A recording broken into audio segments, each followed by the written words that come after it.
You've probably heard of a dystopian future. Maybe even imagined a world ruled by AI overlords like you see in the Terminator. But have you ever heard of a protopian future? Neither had I until I met Gary Heidt. And let me tell you, once you learn about it, you'll never see the future the same way again. Gary is a visionary educator, guiding his learners in high school to think about the futures that go beyond the typical doomsday narrative. He shares that in his innovation lab, they're working on futures thinking. His students are developing protopian visions, futures that are more optimistic than the daily dose of doom and gloom that we see everywhere, and that his students are going to explain to us in this week's episode. His learners then take the ideas that they create and present them to an external audience. Now, I first met Gary while at ISTE. I had just given a talk on AI and the future of education, and Q&A is always my favorite part. Gary asked a brilliant question about, can we really design a future where values drive the decisions that we make? And that one conversation, that one Q&A has become the start of a conversation that we have going till this day. Every single day, I am honestly reminded how lucky we are to have technology that allows us to connect and learn from each other no matter where we live. Today, my conversation with Gary goes away from LinkedIn and into his classroom, as together he and his learners are going to reflect on this project and share what it is they've learned. How do you navigate change? It's a question we think about often, and one that today's world expects us to be comfortable with. The challenge, however, is where do you begin, and how do you develop the mindset and skills to be successful? You're listening to Designing Schools, and I'm your host, Dr. Saba Kidwai, educator, researcher, and storyteller. Join me each week for stories and strategies that bridge the gap between research and practice, as together we explore how might we design schools.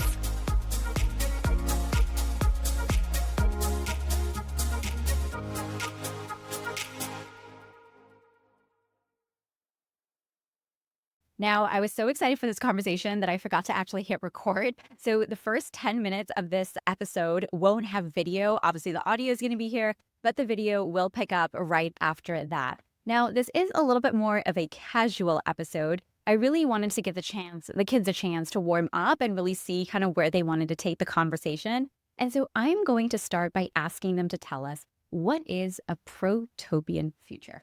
But what I would love to start with is, what is a protopia future? Who would like to handle that? What is a protopian? Yes, go ahead. Sorry.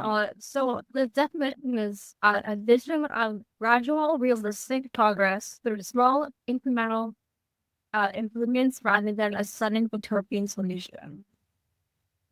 And I love that emphasis on incremental, because I always say that, like, we always wait for these big inflection points before we decide to do anything, instead of looking at those like incremental opportunities to kind of move side by side with things. I love that definition. I love that idea.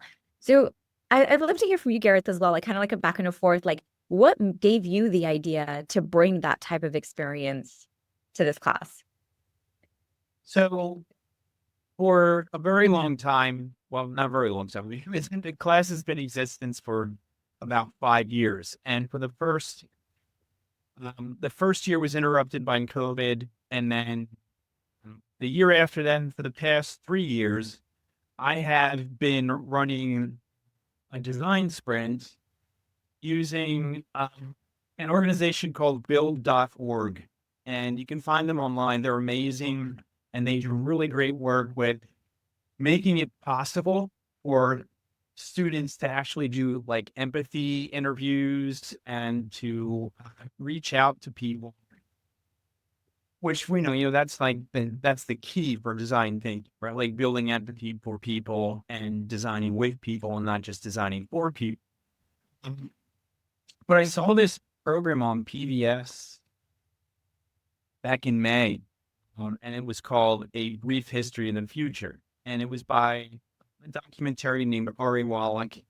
And it really moved me because I knew that build.org was great for building a really deep sense of the importance of design thinking. But those projects never went anywhere else other than that space, because we were working with real people, but those real people were represented by videos. And, we didn't have real interaction with them. But the future is always something that we're thinking about, but I don't know that anyone is ever like really designing, right? So when I saw that what Ari was doing with this program on brief history of the future was actually not just preparing us for the future or predicting the future, because you really can't do that, but he was teaching us how to identify signals, look for patterns, and use a foresight thinking to help us design a future that would be better than the one that would just come hurtling at us. And I said, wow, that's pretty interesting. That's really ambitious. Let's do that. So many times it does just come like hurtling at us. Like I love that phrasing. But I'm curious from the class, as you think about futures, what kinds of things are on your mind? Like how does the future make you feel? Like what are some things that you're thinking about or questions you have as you think about this work? I think a lot about like the climate and like the well-being of like the earth itself, because we as people, we always like we're killing it almost. So when we started like futures thinking and we did like a program with PBS, I focused in a lot of my attention on how to save the earth so that we can continue to live. Think about think about your protopias and think about the elements that you were focusing on, right? Like, why did you choose those, and how did working in that area help you think about, what the future might be like for you? Oh, I mean, my group did sustainability in the community. So we talked a lot about like how to make like groups of people that were like a city, but like more sustainable and more like tight knit to each other. I love that. I mean, definitely like very like human themes. I'm always so struck by that, how like so many times in like I feel like adult spaces, people are always like, oh, how do we help people develop these skills and think about these things? And every single time I feel like I'm around young people, like it's like they're already thinking about those things. And it's just like, how do you help like, kind of like channel those thoughts and those ideas into like things that can be meaningful alongside the things we do every day. It's like I love this like work that you're doing. But I'm curious, like if like from other perspectives or like other projects or other themes you have, what else do you think about when you think about the future? Like even on a personal level. So like global level, personal level, in between. Go outside of protopias. What else do you think about when you think about the future? I mean, I definitely think, well, I more so like kind of hope that it's more peaceful and that like it's more of it's not like a oh like I hope my life is better and I hope like I see myself in a certain way. It's more oh I hope like the community like I hope that like together as people we can like solve the issue and like live the life we all want, you know?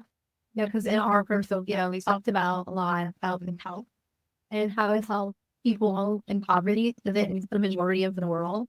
So when we did the podcast, we focused on how to help other people's lives because we're so well off. We're in a ton of like disparity and like there's a ton of people that like are suffering through that. And there's ways that like us in like a first world country with resources and like financial wealth that we can like, use our resources to help others for make a better world. And that is sort of like, I don't know if they've had a chance to like look at this, but it will probably be such an interesting thing for you to take a look at when you read. I think it was like Sam Altman. It was like Sam Altman and Dario Ahmed, like the CEOs of both like Anthropic and OpenAI, both kind of published these like articles, actually very similar sentiments to like what you all are sharing here about like how like this is the moment right now to like think about these topics and how we absolutely can have that future, right? Like that shared prosperity where we have like, the different things that you're talking about. But whether if we don't make the right choices in this moment, the risks could then outweigh the opportunities. And so again, wow, this work is just like so incredible. So I am curious to hear, what is it like to go through this process? Or what are some of the things that are challenging as you think through these topics? And what are some of the things that give you motivation and optimism for the future? Well, for me personally, when it comes to the future, I think about the future all the time, but without, futures thinking is built on a lot of optimism, rather than just coming up with a future and then immediately shutting it down. So when I thought about the future, especially without futures thinking, I always get into this tunnel vision where it feels like things can't change and things get stagnant. Um, but the removal of said optimism, at least at first, the removal of said pessimism at first feels strange because it feels like you're kind of going against inherently what you're supposed to do, which is evaluate, whether or not something's possible. But futures thinking kind of makes more things seem possible than seem before. I love that tension that you highlight between the two, because I think that's what for so many of us, like we do definitely see things in like kind of one way. And then, these structures, these frameworks help open kind of that up. What else is either like challenging or gives you motivation for after having gone through something like this? I think for me, it was a thing of like, I could just look at stuff and kind of figure out what I was going to look at and just do it. Like, I didn't have to try to like think of, oh, wait, sure, practicality is important, but we kind of just think with the optimism of what could this be? What could this turn into? Yeah, I feel like I definitely kind of struggled, like, trying to, like, not think about, like, the practicality and, like, the technical side of things. Like, I would consider myself a very optimistic person, and I do want to obviously have a very positive future. But it's hard to like sometimes like put more futures thinking, like kind of think about that without being like, okay, well, like let's be realistic. You know what I mean? I think one of the things, Saba, that was really interesting is in one of my classes, an administrator came in to just watch what we were doing. And he had started walking around and talking to some of the students. And they told him what their idea was. And his immediate response was like, well, how are you going to do that given that X exists, right? So, we know that administrators are very good at pulling on the black hat and saying, well, that won't work because we don't have the budget, or that won't work because the way the system works is just going to fly. So it was a very purposeful choice on my part, but also on the part of the learning resources that came with PBS's, the program, to really focus on hopefulness and the optimism of futures thinking. Because I think we get enough of the dystopian stuff from movies. I mean, you've been teaching long enough to know that young adult literature is basically just, every book is just dystopia number 536,723. I mean, it's such a formula that it's ridiculous, right? And what is that teaching us about, where we're headed? It surprises me where it's very easy to think things are just going to stay stagnant, sort of writ large. With there being so many issues to causing any sort of change, but then change somehow happens regardless. So I think that it's sort of a liberating point of view, seeing things through futures thinking, and it also feels just more close to reality. So I think that's such an important point because there's I think I have this as part of one of my talks. It's like change is inevitable, right? Like things are going to change like that. Like we can't do anything about that. Like it's absolutely going to happen. But progress is a choice. So you think about some of the topics and the different things you shared, like things are going to change regardless in that space, but how we make progress, how we define progress and what that looks like, that's where we have so much autonomy, so much freedom, and so much like ability to be able to impact things in that way. But I'm curious, because you kind of do have this like, thing that friction between the two elements. What was that like aha moment where you're like, oh my God, like I feel like I have agency and I have control or I have a say in the outcome of what happens next? I mean, I almost don't feel like it was a switch, more as it was just a slow kind of burning belief. Like I think throughout my life, there's been multiple periods where, just things feel stagnant or gridlocked and things like that. Yet things continue to change and surprise me over and over and over again. And so like learning the future thinking process more almost reaffirmed the belief that I already had more than really necessarily shook it. And it kind of gave me the ability to like actually do said thing, to predict things almost more accurately. So I've loved others. Yeah, I think that's such a like I just think that's such an interesting thing to think about. Like, what is that moment for you where you go from maybe like, oh, I don't really know if I can do anything about this to, oh, okay, like I actually have a lot of agency and I actually could do XYZ.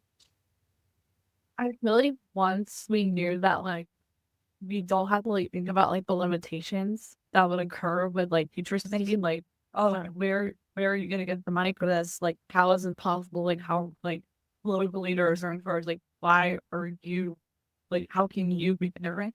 And once I realized that in my group that oh, we're not, although we're not like in the government or maybe really dabbling a high power, there's power in numbers. And like if you collaborate together, you're more likely to like find a solution that will better impact others that aren't you.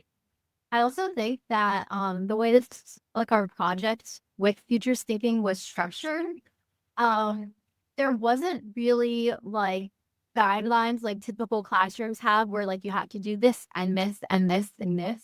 It was more free reign. So with that, I feel like it was a lot easier to realize that you can make a difference because we were able to almost like go off of what we want to do, and we want go about like a project with like basically just answering a question and then do whatever we want with that question and interpret it in our own ways. And I think with that, it really helps me get out of like tunnel vision because school is around tunnel vision.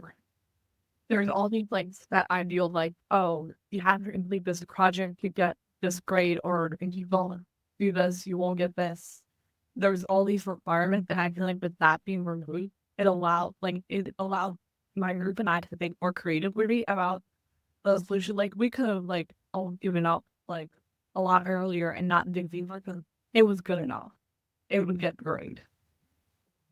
I also think like the human mind is inherently really likes things to be kind of ordered and categorized. So when there's like a degree of uncertainty as to whether something's possible, it's very easy to default as something is not possible because of this reason, or whatever. But often, and I've experienced this, I don't know if other people have experienced it, I would think so, where you have like a task which seems fairly implausible, but since you haven't necessarily tried it, you don't actually know how impossible the task is. So if you just decide to do said task, or at least try said task, you usually surprise yourself at how much you can achieve within that time window or within those restrictions you didn't think you could. But Well, like I would say for me, like kind of not like the big switch moment, but like at like our the photo field trip, and we did our presentations, and then we were sat together with like three other groups, and we just like wrote down things of like, okay, what are these problems and how can we fix them? And like we were just talking about like connections a lot, and I just like felt like, oh, like crap, like we can fix this. You know what I mean? So yeah. Yep. I'd love to hear from you, Gareth. Like, what are the things that for like, let's say people who are listening to this, because they say such valid things that I think we hear in like articles and talks and things like that about how like, you know, these structures do limit us, they do hold us back, they, you know, just do something that's good enough. Like nobody really likes that narrative, yet it is still so prevalent. So if somebody was listening thinking, you know, well, I couldn't do this because it's so hard for them to imagine, you know, like you shared, what advice would you give them, or what are some things that, like very tangible things maybe that you did to create a culture where you have like a room full of people that are able to kind of like speak in this way, but more importantly, like feel that way? Well, I mean, I'm also going to want students to jump in here on the community build the stuff we do, right? But I think,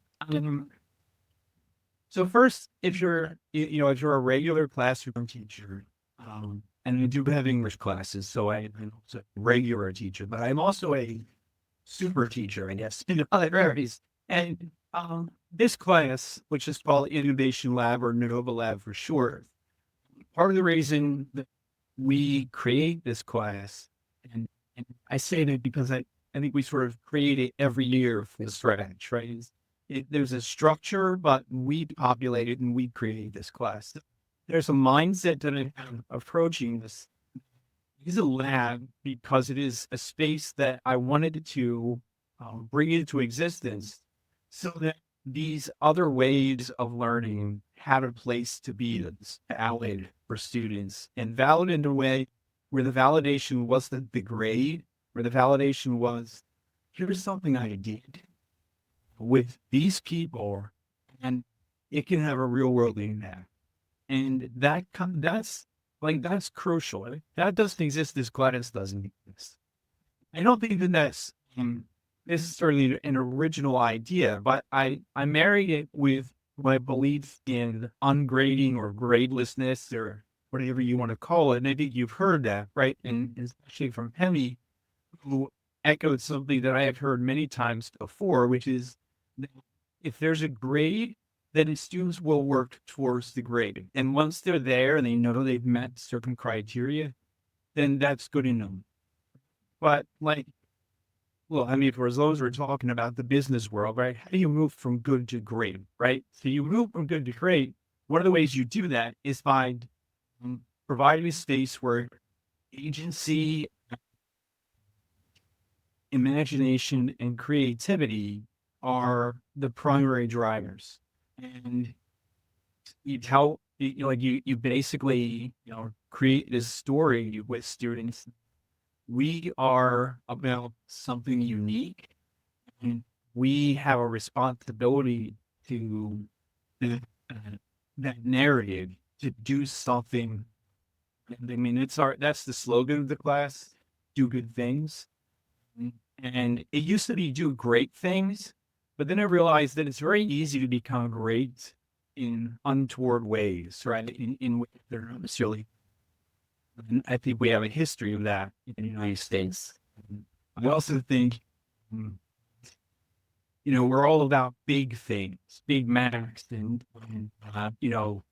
theaters that have 9 or 12 theaters in that are barely larger than the screen I'm looking at. And I wanted to step back and say, you know what, there's something that's more important than that. And that's just being good. And that be stewardship to not only your education, but the education of those around you, and also to the future and to the planet. So future's thinking of like a no-brainer. I love that. And I like your differentiation between good and great because I always get so lost in that because you're right. There are so many people that do things, but then it's like, oh, they're not really good things. But I feel like those words even have become like so subjective that I love that you like are leaning into that like nuance, I guess, of like what that looks like. So I'm curious for the things that you're hearing, the things that you're seeing, especially with like assignments and things like that. When you think about like AI tools, generative AI tools, ChatGPT, so many other ones that are out there, how do you see that as part of supporting you in this process or hurting the process potentially as we think about the future? I think it can hurt and also like it can help with sparking creativity. Like if you were to want to make something and you couldn't, you're maybe not like the best like artist, or like you can't put it into like a visual. AI can be really good for making a picture of that. But I think AI also kind of takes away people's like ability to like think for themselves, and also like the ability to like be creative like on your own. Like it's good to have a crutch. It's good to have something that can help you, but it's not good if you abuse it in a sort of way, because students will take it and they'll use it to do like schoolwork for them and do things for them. Or if you're using it as something to help you understand, it's good, but not exactly if you're just letting it do everything for you, because then you're not learning, you're not growing, you're not being creative or imaginative. I Need to find there's a very fine line between using it as a tool and then starting to like rely on it for everything and then like losing your creativity with it. You need to like kind of look at what you're trying to do with it and what you're trying to achieve, and then just walk the line away. You need to be an individual almost. Like you need to keep your sense of individuality. And it can help you, but it could also like destroy you. Do you feel like it's hard for people to keep their sense of individuality today, or that they even know what it is? definitely because of not even just AI, but like social media. Like people are definitely like they're putting on a fake persona and they're not showing who they truly are because they want to get likes, they want to get followers, they want to please like society standard, which are being put like completely on display on social media. I don't think for reply to ones where if I'm not doing whatever the video is doing, I'm not gonna be like, or I'm gonna be the odd one out, and they don't realize that one the individual. I think like also like a huge part of like being able to think in a positive light and not a negative light with like thinking about like the restrictions and stuff and getting yourself out of the mindset is being able to think outside the box, which you hear a lot of, but I'm like stop and think, I'm like, how many opportunities do I get in my everyday life to actually sit down and think outside the box? Because with school it's very straight line, it's very like you do this, you learn how to do this memorization, get a grade, whatever. But and then like AI, it can help you work it for you. But like with social media also, like being able to think outside the box and present your ideas, it could either be like the best thing in the entire world and people love it, like musicians, they'll become really big, or you could become like the worst person in the world and like everyone hates you and then that takes away your creativity and takes away your ability to think outside the box. So in order to be able to be an individual, you have to think outside the box for yourself. I feel like for me, I started to kind of think about the whole idea of like, yeah, I'm a person in myself and I'm going to do things how I want to do things for me personally. And if somebody I come along with and encounter just it doesn't like that, there's nothing I'm going to be able to do to change that. So I might not want to spend time trying to get them to agree.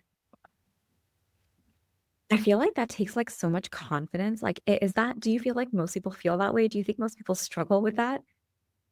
I feel like, well, I know struggle with that. I think it's like a sort of thing where it's I can't change how they think about me. I have to change who I am to make. Yeah, because it's this whole idea of what society has kind of conditioned us into thinking that we need to fit in with a group of people. But you really have to start like trying to find your confidence in a way and to go branch out and be a person of yourself. Yeah, I mean, I feel like especially with AI, because that's exactly what it does well. Conformity, it's the same thing, like and whatnot. So it is really like those elements that make us really unique because we all have them. It's just interesting. I feel like with a lot of like adults and whatnot, I feel like it's very easy to forget what those things are about yourself and then be able to find them because if you don't know where they are or you've lost them along the way or you never got a chance to really engage with them, then like finding them later on can oftentimes be like, I think very challenging. Um, and it's interesting. Like I love that you've kind of introduced like Spark because that's really what Spark was meant to do, like spark that individuality, like that human advantage that you have by making you actually think about like, okay, before I go to my AI tool, like what is it I actually want? Like what are my aspirations? Like what am I looking for? Instead of just kind of like trying to substitute in different elements. So I'm curious to hear like why you introduced like Spark, like why that resonated with you, like as an educator. And then like, I'd love to hear from like all of you as well, like what your experience was with the tool. Sure. So I used Spark in several years. Whenever you introduced it, I saw like then, okay, I can totally get where this is coming from. And I used it, I think it was not this past summer, but the summer before, in a workshop I was running for teachers. And it worked so well, I knew that it could be beneficial within my classroom. But we have not yet figured out, probably like most school districts, or a lot of them at least, what our policy is on AI. And, and so handing something over to students and say, here, use AI and use this was not something that I was necessarily comfortable with, and that maybe some students were not yet comfortable with um, because of some of the things that you're hearing in terms of authenticity and things like that. I used Spark this time with these students because we were up against a deadline, right? And that was October 21st. We had a hard stop because we had presentations to do of these protopian futures. And I knew that we needed some way to accelerate the research process and to dive to like get more focused research faster. And so I turned to Spark and I created that, like I said, you're a researcher, this is what you know, go out and find. And then the students inserted the things that they were working with, whether it was sustainability in healthcare or community education or something like that. And then it returned in a beautiful manner, a number of different hits of research. I said, look, you can use this and modified it also just so it could also do basic background on futures thinking. Because look, we are futures thinkers. We've gotten into that mode, but we've really only been doing it for about a month, right? So it's not like we're experts, right? But I think the AI helped some people. We go a little bit deeper. So at that point, I'd like to hand it over. If you used the Spark web scraper, which is what I called it, what were your experience? What was your experience with it? For me, so like my group Protopia, we did like AI influence school, and like one of us, like one of like our things, were saying how like we would teach our students how to use AI properly and like effectively. So like using this like is a good example on how like students can use it like effectively and like correctly to like help them. So I think it was like a good source on like just like for like like a good like resource on like just to help for like our project. And like Ken said, we did have a deadline, so it did help a lot more.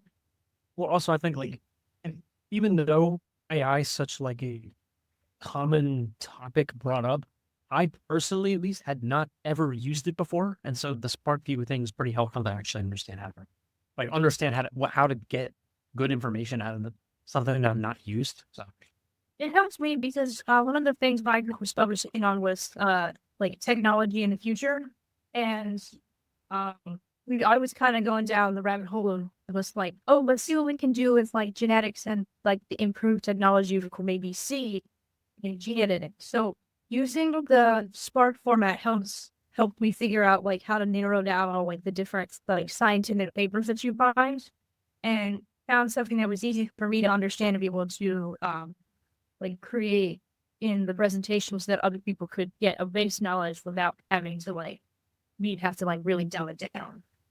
I think so. One of the things I'm hearing, right, is, and this is our problem, but I imagine it's a problem in many places that are not proactively pursuing this, which is they want to know how to use it, and they want to know how to use it in ways that help them. Right? Like so Marshall McLuhan said, as we shape our tools, and in turn, our tools shape us. Right? And if we are not going to teach students how to use those tools, then the shaping that tools do upon us is far harsher and I think far more detrimental than if we say, here's the tool, here's what good use of this tool would look like. Good, that's like what's the standard for good? Well, I think you use it as a tool that helps not necessarily lower the cognitive things, but lower the burden so that we can go deeper with the task in farther with it. Right? We're leveraging our very human capabilities of creativity and communicating and collaborating, but this tool is accelerating it and taking it deeper and further.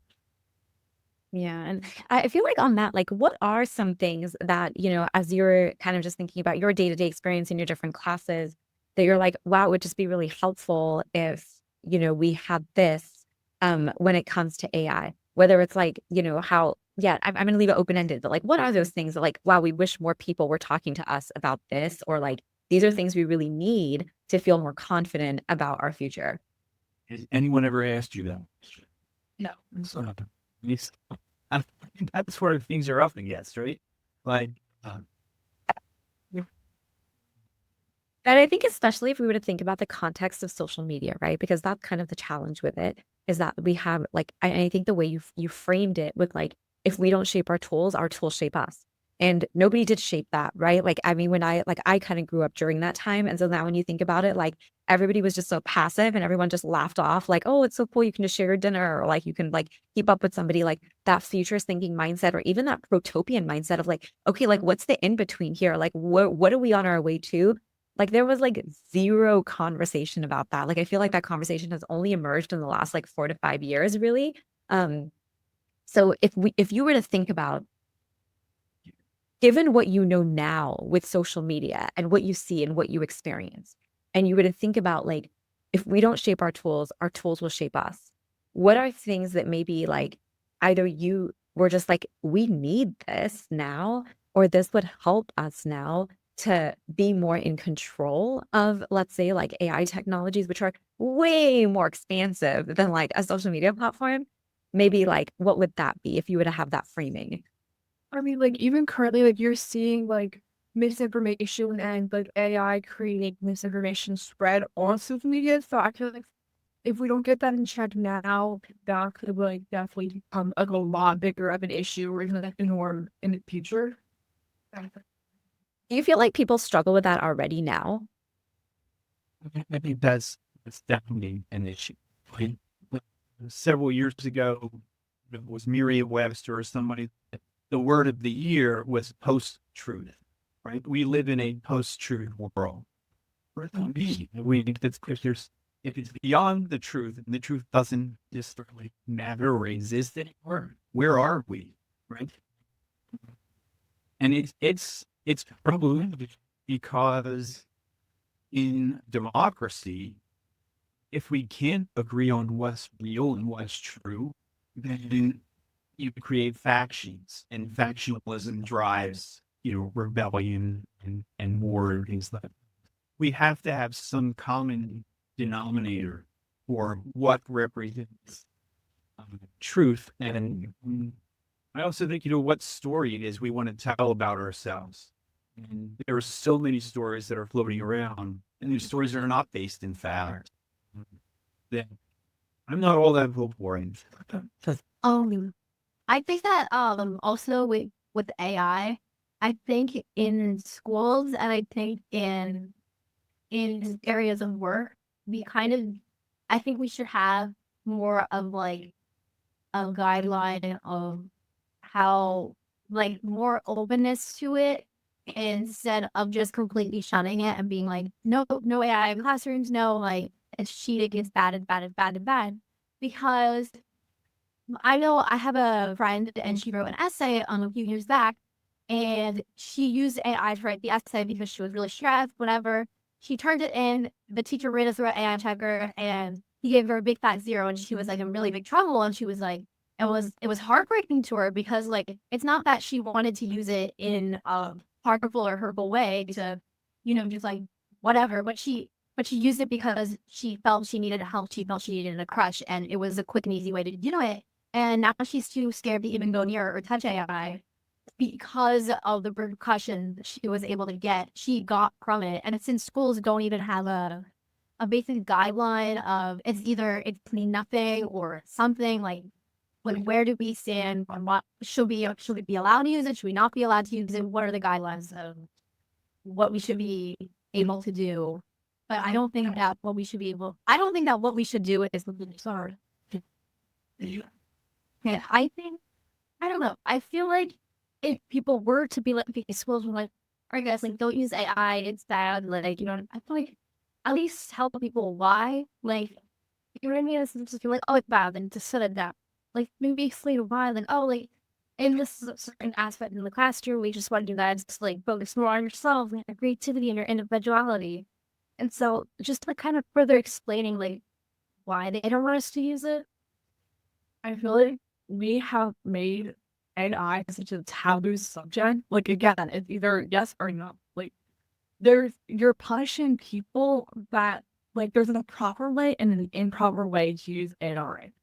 Writing a whole paper using AI is probably not a good, but using it to like help research, like there's positive benefits toward that. Maybe it eliminates time from going from site to site to site. But the problem is like schools are like almost punish everyone because when you leave school, there's going to be AI. AI isn't going anywhere. And it's just like how math teachers say, oh, don't use a calculator because you're not going to have a calculator in real life. Yes, you are. You're doing what's happening. You're not. You love. You're just. You're AI. But it's like, do you remember we were telling her about how we were using AI on, we were telling our friend about how we were using AI on our project, and she literally physically said, I'm not going anywhere near AI, like I'm too scared. So I was like, what happens like if she like took like this class, or I mean, this is like the only class that tells us like, yeah, but like I think and but like if she took like something, or she went to a workplace and they told her to use AI because you're scared right now to go near like towards it when it's like early stages of development. I wonder if it's gonna like impact her future because she isn't even going anywhere near the tools, So I feel like there should be. This is why we can't be like exactly completely no, because it's still gonna be there. And she only used it for a couple of minutes. She didn't even write her whole essay using AI. Yeah. So it's like, it's not, she was just using it because she didn't know what to write. Yeah, like a lot of people. And it's like interesting because when you go to like the workplace and you look at like the research from like what people are saying, like they talk about like how they really want to see, especially young people, like they really believe young people have AI skills. Like that is a bit of like an assumption the workplace is making. And it's interesting, like that exact scenario that you just mentioned, where it's like you're using it for a portion of something or you're using it to research, that is exactly what an AI skill is that like workplaces are looking for. So it's just really interesting to see like what a divide we have between like these two spaces. This conversation about the confusion that young people are grappling with is happening worldwide. And the biggest barrier is really our mental model of school. It reminds me of a quote that we share often by Don Norman. He says, a brilliant solution to the wrong problem is worse than no solution at all. So solve the right problem. And this is really where we're at with education. The conversation about AI and cheating feels like we're solving the wrong problem because we are stuck in an outdated mental model of school. Let's consider the typical questions we ask about education today, right? How do we prevent students from cheating? How do we keep them engaged in a classroom? These questions together really reflect, and many more questions that we have too, really often reflect a model of schooling that assumes that students need to be the ones to passively absorb information, perform well on tests, and really follow rigid structures. But in doing so, we are ignoring a much larger, much more urgent issue. And that really is the divide that we see between education and the workplace, or just education and the world and just life itself. It is growing wider and wider every single day. Education is still operating in a system for the industrial age, while the workplace is rapidly evolving into something that looks nothing like it did even 5 years ago, and the next 5 years are going to look wildly different.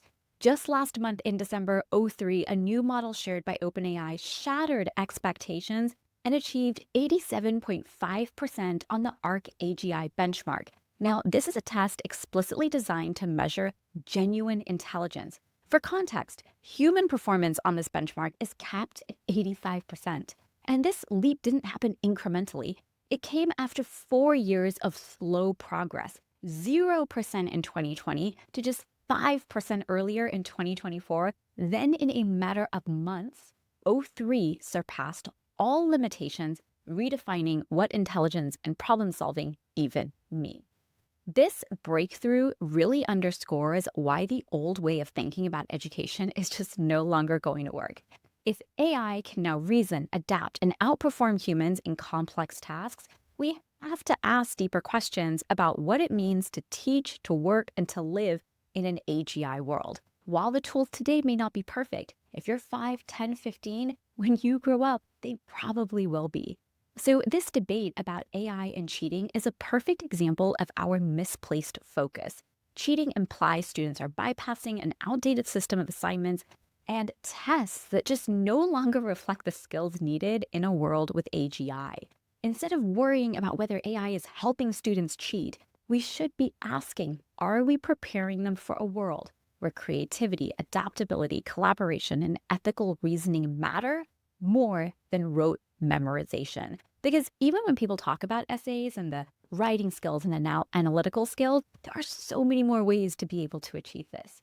To move forward, we must shift the mental model of school. Instead of asking, how do we stop cheating? We should be asking, how might we design assessments that value critical thinking and creativity over just regurgitation? And I want to make really clear here that I see tremendous value in writing. I share this all the time, how my love and my passion for writing really sort of began when I left school. I really enjoyed research. I really enjoyed learning. But the way sometimes in which writing assignments are given to you are just very strange, to be honest. Whereas there is so much you learn, there is so much self-awareness that comes from the writing process versus just, these are the 5-paragraph essays that I need. Okay, turn them in, don't use AI. And the sort of narrative that we hear about writing today when we talk about what it means in most classes. So how can education become more aligned with the collaborative, adapted skills required in a world with AGI? What does it mean to prepare students to live meaningful lives in a society transformed by such advanced reasoning systems? The reality is, teaching and learning in an AGI world won't be competing with machines. It will be working with machines and amplifying what we do well, which might not be a lot if we don't start practicing our human skills. Like really being able to understand complex human emotions, being able to take initiative, navigating ethical dilemmas, fostering relationships, and imagining futures that balance technological innovation with our human values. The leap O3 made in December 2025 forces us to face a hard truth. Education, as we know it, must evolve. If we don't rethink the purpose of school, to teach not just knowledge, but the wisdom to apply it meaningfully, we really risk failing the very students we say we want to prepare. Now, this is not a black and white issue, and the solutions are not going to come easily. But by changing the mental model of school, we can start asking the right questions and solving the right problems. And maybe, just maybe, we can create an education system worthy of the extraordinary future that we are headed toward. And so we turn our conversation to a topic AI and humans both have in common as a goal, and that is agency.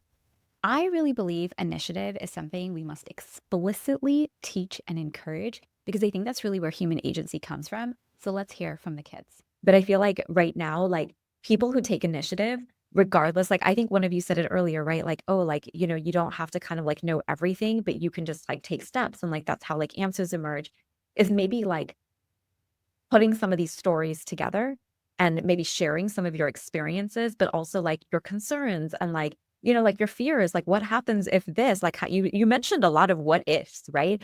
And maybe advocating for that policy to, you know, your school leadership team, and doing something like that, is honestly how we're starting to see a lot of people, bridge some of those silos and bridge some of those conversations.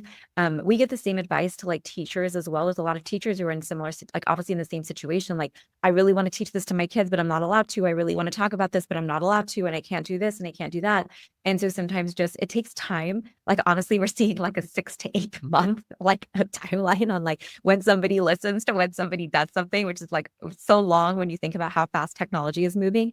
But I don't know, I would just encourage this group, given what I just heard, to maybe think about like putting something together, whether it's a letter or a short presentation, or, you know, honestly, we always recommend just asking for like a 30-minute meeting. Like, hey, we'd love to come and meet with you for 30 minutes because we really want to talk about this. And then just having like just a short little something ready to kind of share. Here's what it is. Here's what's on our mind. What might we do next, instead of taking kind of this like hardline approach? Because there's a lot of people that I think just don't really know. Not that that's remotely an excuse, but I think that initiative right now is just so important. I think that might be a project for some of you to take on. We call it something like a student's guide to how not to roll out AI. And I guess it's learning to write that, and you could essentially, you know, if your doctor give that and ask for a meeting, right? If all we're doing is waiting for somebody to tell us something, like one of the phrases that, now I don't know if I've said it to you yet, but it's something that I've operated under, is one of the reasons why this class exists. Don't ask for forgiveness, for permission. Okay? As long as you're working within, certain confines, you're like, oh, I'm not going to be jumping off of buildings or not doing parkour or at the building or something. Then you're fine, right? So I think that's a great observation. I remember last year, Funny we had a class, and with this teacher, we would sit there and we would argue with him like every single day of our life because we didn't like how the curriculum was written. We didn't like it. We wanted to give our opinion. And I don't know how he dealt with us all year, but he was willing to listen. And at the end of the year, all his students wanted, it was the mostly senior class, we were juniors at the time. And he was like, okay, what do you want to learn then? He was so done with us because we finished everything super quickly. We were just like bored the rest of the class. He was like, what do you want to learn? What do you want to do? So then Penny and I sat there and we wrote him curriculum about what we wanted to learn, what we wanted to do. And then we did it for the rest of the year. And now this year, his curriculum has changed to be a little more harder, a little more advanced because we sat there and yelled at him like, we topic about that he wrote down. I have a friend that's taking that class this year, and they're learning it. Yeah. Wow. I mean, I think that's such a testament, right? I think there are a lot of people that think, and you will always meet the people who are hardliners, the people who are like, yeah, no, sorry, not listening, not doing anything. Like they will always exist. But I do think they are the exception and not the norm. I do find that most people are just literally running on auto. Like they're not even thinking about what they're doing in their day. Like it might look like they're doing these different things and whatnot, but most people are just functioning on auto without realizing, wait, why did I do that? Why am I making this decision? As we face this new era shaped by AGI, one thing is clear. We need to partner more and prescribe less. Education shouldn't be about delivering top-down solutions, but co-creating futures that inspire and empower. By partnering with students, educators, and even AI, we can design an approach that truly prepares us to live, learn, and thrive in this world that just keeps changing faster than anyone can keep up with. So thank you everyone for joining. Give Gary a follow as he shares incredible stories about projects just like the ones you heard today, and I'll see you in our next episode. It's your turn to join the conversation by sharing what you enjoyed or what questions you have. In a world where time and attention are so valuable, thank you for choosing to listen and for being a part of our Designing Schools community.